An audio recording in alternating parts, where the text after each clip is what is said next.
last week? Remember, the firestorm and everything? Get ready for some more. Get ready for some more. There was one particular article that was retweeted even by people like Russell Moore. And I have written a response. And it's a full response. And this time, it's not 545 words, it's over 4,000.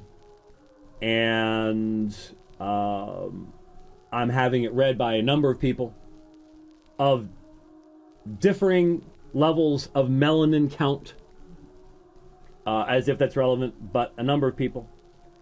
And I don't know when it's going to be posted, but it could be posted as early as today, maybe tomorrow. We'll see. And just needs to be said. Just needs to be said. So that's coming. 1 John 3:1. 1 John chapter 3, verse 1 in the New American Standard Bible. And I should be feeding this to you. Yes, I am. See how great a love the Father has bestowed on us, that we would be called children of God, and such we are. For this reason, the world does not know us, because it did not know him. Now, you'll notice that the phrase "and such we are" does not have a note in it. I sort of wish that it did.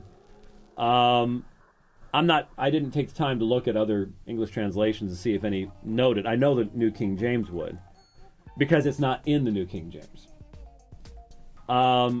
In the New King James and the King James, what I think is a rather important theological affirmation, the phrase "and such we are," is not present.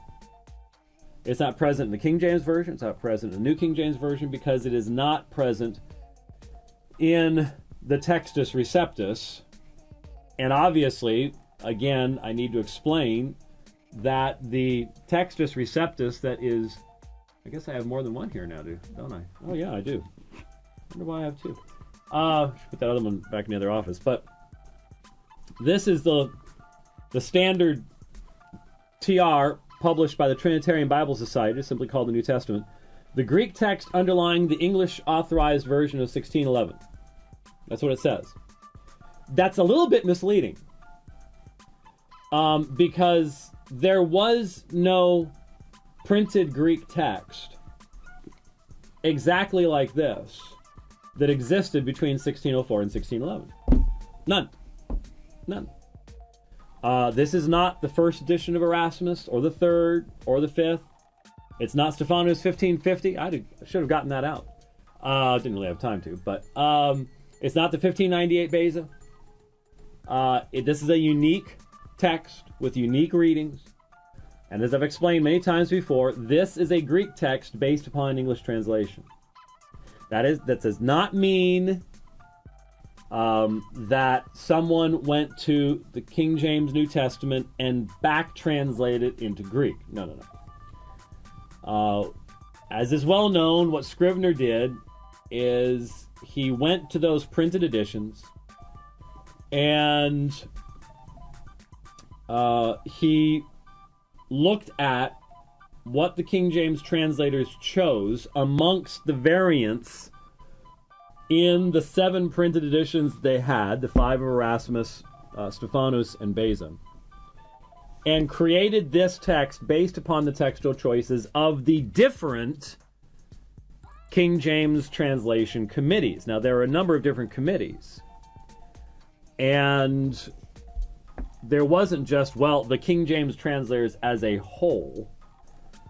There were different committees for, the Gospels and the Pauline stuff and the Catholic epistles and so on and so forth.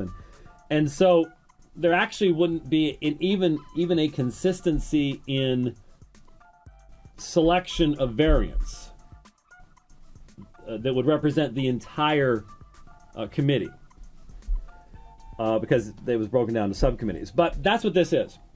That's what this is. And when you turn to 1 John chapter 3, it says, Hina tekna theou kleithomen dia tuta hakasmas uganoskai hemas. So in order that we might be called children of God, for this reason the world is not knowing us.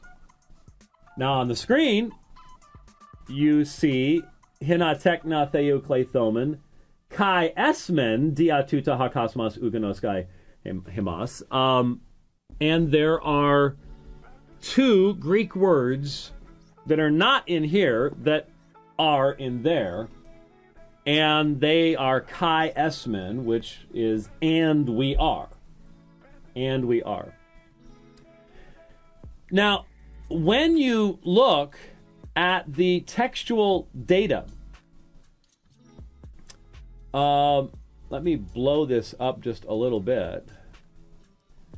Let me read for you the specific commentary provided by Dr. Metzger in regards to the UBS NA text platform in general about the phrase kai esmen. Although it can be argued that the words kai esmen are an explanatory gloss introduced by copyists in order to affirm the reality of the state previously described, it is much more likely that they are genuine, being supported by representatives of both the Alexandrian and Western types of text. The absence of the words in several of the later witnesses, KL most minuscules, followed by the Textus Receptus, is due either to scribal oversight, perhaps occasioned by graphical similarity with the preceding word, and we'll be looking at this right here. It's real small right there, but I will be blowing that up big time here in a second, so don't sweat it too much. But this is the majuscule text, Kleithomen kai esmen. Majuscule is sometimes called uncial. It's all capital forms, no spaces between words, and almost no punctuation. Or to deliberate editorial pruning of an awkward parenthetical clause. Now, I suppose it's helpful first to understand why scholars feel comfortable at times saying what a scribal error was. There's a movement today that, interestingly enough, some of the ET guys are starting to grab hold of without realizing how self-contradictory they're being. To be honest with you, some of the ET guys have never collated a manuscript in their life. They've never actually had to work through a variant on their own. Their primary text is the Westminster Confession of Faith, which was never designed to actually teach you how to do textual criticism. And the movement is something that I have really criticized Bart Ehrman and modern textual scholars for. You know, Ehrman feels that we've pretty much arrived at the best version of the original text